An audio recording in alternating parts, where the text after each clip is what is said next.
I want to welcome everybody here. John Williams on what is a whole day to be a Razorback fan.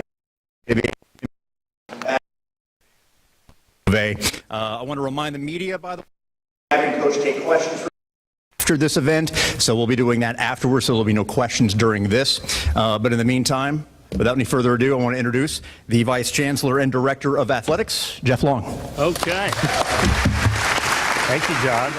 All right.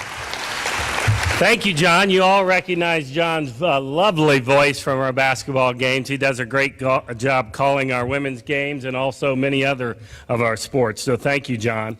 Appreciate everybody being here. This is truly an exciting day, not only for women's basketball, but it is for our entire program. First, before I get into a few remarks, I want to thank some folks who have really helped with this search process.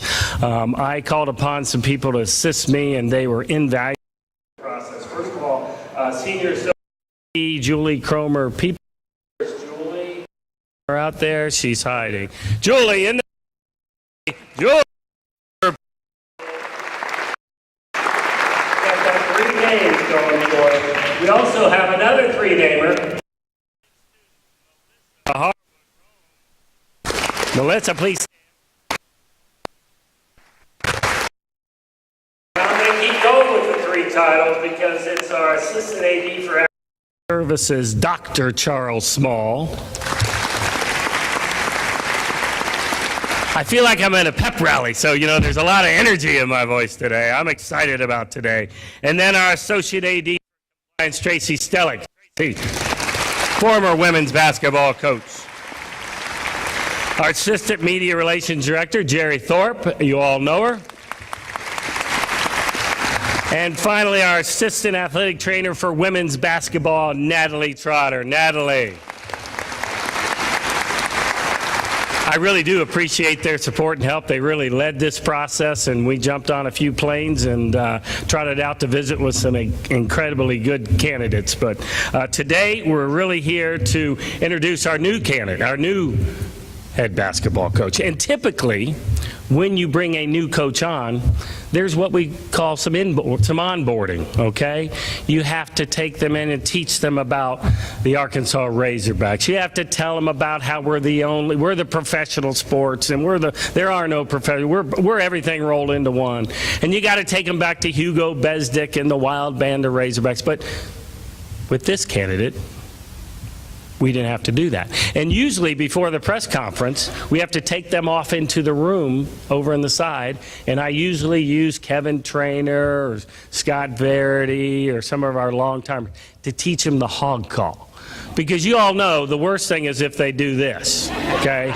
You got to get them up there, right? This guy, we didn't have to teach all that to, so that was an added bonus for all of us. So with Mike, we didn't have to tell him what it means to be a Razorback, what it means to be an Arkansan. He already knows that. In fact, when I was showing him around the facilities, and while he hadn't seen this facility, hadn't seen the Jones Center, we were walking, and at times he would start humming the fight song. Now, I don't know if he did that on purpose just to tell me how much he loved the Razorbacks, or whether it was just part of his everyday. I think he just wanders the day humming the fight song, which is really cool.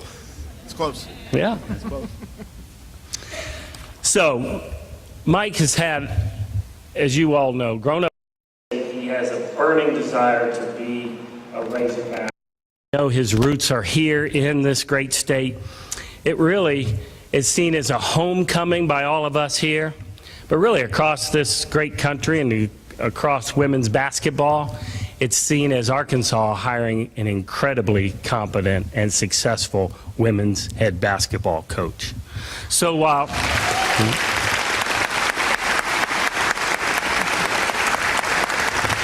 And so when we out in search, we begin with the fact we're in the toughest women's basketball conference in the country. The evidence of the Final Four and the national championship game is proof of that. So we needed somebody who embraced that competitiveness, not shied away from it. Someone who knew how tough it is to compete and win in this conference, and somebody who relished the opportunity to do that. So when we hired Mike Neighbors, the SEC knew we hired a game changer. Somebody that was going to make a real difference at the University of Arkansas. It's not going to happen overnight. It isn't going to be just in the first few weeks of the season, but it's going to come, and it's going to come in a big, big way. There have been a number of coaches that have competed and tried and wanted to be a coach at an elite level women's basketball program. Okay? There's many out there who want that. Mike Neighbors has done it. His teams can win and will win at the highest level. So when you're speaking, as you all know, we wanted somebody that could coach basketball. They got to know X's and O's, right? But to the search committee, it was far more important, or maybe not more, but just as important. We hired somebody who could connect with the young women in our program now and in the future. Because that connection is what takes a group of players and turns them into a team. And what we needed most of all at the University of Arkansas is someone who understood team and that would help our young women believe in the team, the University of Arkansas, and this great, great state we live in. So for Mike today, he arrives home where it all began. He arrived home in Arkansas where his personal and professional life began. And now he's here to finish his career leading our program to great, great heights. So with that, I introduce to you the 9th head basketball coach of the University of Arkansas women's basketball program, Mike Neighbors. Let me get this button. My hands are so nervous. Thank you. I also wanted to hire somebody I knew would have no trouble putting this hat on. All right, let me get that bill girded up right there. Right there. There you go, brother. Thank you. All right. I can't tell you how happy I am. Well, that means I mean that personally. Thank you. I can tell you not only you're going to be a great coach, but you're going to be a good friend. you got it. You got that for sure.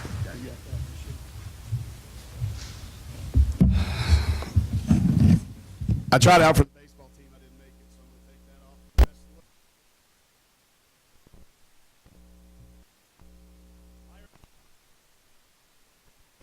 off. The University of Arkansas and the Razorbacks.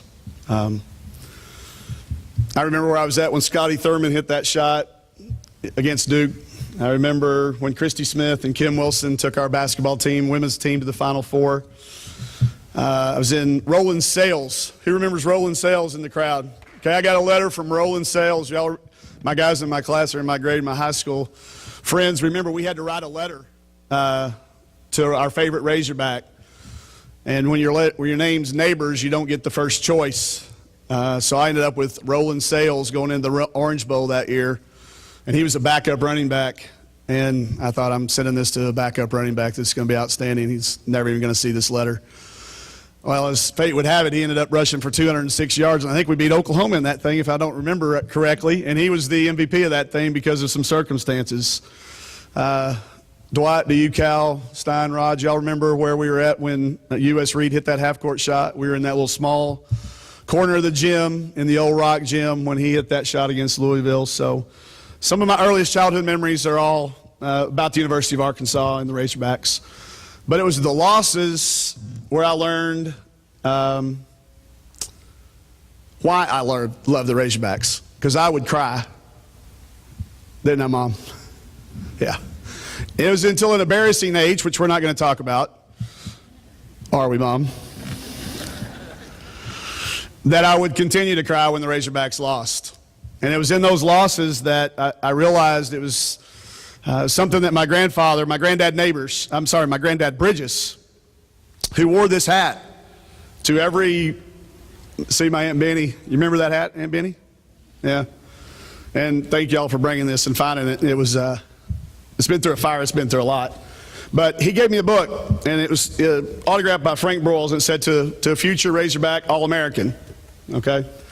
And it was then that I learned that's why I love the Razorbacks, is because I cried. And then you only cry when things are really, really important to you. So I tried to be a future Razorback All-American. I tried to play baseball, basketball, football. I was worse at football than anything. So a little bit better at baseball and not much better at basketball. But I never made it to be an All-American as a Razorback. So my next thing became, let's do it in coaching. Let's try to be a Razorback All-American in coaching. And that's what I'm here today to try to do. Starting right now, starting right today. I'm not going to let anybody in my family down. I'm not going to let any of you guys down. I'm not going to let anybody in this crowd down until we got to put a name up in here that signifies that. I had another pawpaw. I had a pawpaw Neighbors. And anybody that knows pawpaw Neighbors knows he was a little different than Granddad Bridges. They were diametrically opposed. Very educated compared to somebody who had dropped out of school in the 8th grade, but equally as wise. And he said something to me one time. We were out walking in the woods, and he said, "Boy, you ever seen a turtle in a tree?" And I said, "I have not." And he said, "You know why?" He said, "If you do find a turtle in a tree, you're going to learn something, that somebody helped him get there. That's the only way you'll ever see a turtle in a tree." And he's right. So I'm a turtle in a tree. There's a lot of people I need to thank. Athletic Director Long, thank you so much for this opportunity. The committee you've already recognized. Y'all all know how I feel about you individually. Some of y'all I've known. We're going to have to refer to which time I've been here as time 1, 2, or 3. Melissa, Tracy, and Jerry. Julie, you, Natalie, and Charles are going to get to know me like that as well, very, very fast. And I met Chancellor Steinmetz today as well, and I think he's going to learn very, very, very quickly. John, no stories from you because our stories go way, way back. So you just keep your stories to yourself. So this kind of feels like a wedding. I have family and friends on this side, and I have people I've known for years and years and years up here at the front. I'm not going to look up because I'm not going to make eye contact with anybody, or y'all going to see another man crying, not over a Razorback loss, but my mom and my dad, Brownie, my daughter and Alec, brothers and sisters. I'm not even going to try to name them all. I got high school teammates in the back. I don't think it's the first time we've been under the same roof since we played. High school friends, college roommates, college friends. I got fellow coaches out here I didn't even know were coming. I can't name you by name. It's probably be my first NCAA violation, so I'm not going to do it. But in my new team, I met with them the first time this morning, very, very briefly, and in a very short period of time, I learned again why I'm here. I didn't know before whether I was ready. I didn't know before whether I could do it, but after sitting in there with y'all today in a couple individual meetings, I'm in the right spot. This is not only is it home, this is where I'm supposed to be coaching basketball, okay? It's where I'm supposed to be coaching. I did not come home just because my mom makes the best sweet tea in Arkansas. Guys in the back row, raise your hand if you agree. Yes, they agree, okay? I didn't come home because my daughter's a junior in college here. And I didn't come because my son's a freshman in high school, and that's not why I came. I mean, that's part of it. But I came because of the student-athlete experience that you guys deserve, that I had. I didn't get to play sports. Although we did win the intramural championship back in the day, and we got some pictures to prove it. I have it hanging. Y'all will see it. It'll be in my office. It's one of the greatest teams I ever played on. We tell those stories later. But y'all deserve the very best student-athlete experience, because this place, coming to school here, I didn't know it at the time. I didn't. When I was here, a lot of things were important to me, and some of them weren't as important. I didn't know it, that these 4 years were going to prepare me for the next 40 years.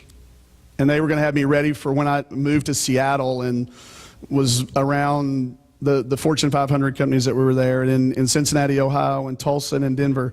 I didn't know when I was on the hill here that everything I needed happened here, and that the choice I made to come to school here and graduate from here had me ready for everything. I didn't know that then, but I know it now. And I know that you deserve that same student-athlete experience, and I'm going to make sure you get it. okay? Not only you, but the future Razorbacks, to everybody out there that wants to come here. You're going to get the student-athlete experience that you deserve, and you're going to walk out of here ready to be able to make all of your dreams come true, because I'm going to be standing right in front of you every single day showing you. Y'all are going to see some old videos of me as a player, and you're going to laugh at the short shorts and the mullets, okay? Y'all are going to hope I have that hat to put on. It's going to be really hard, but it's going to be worth it.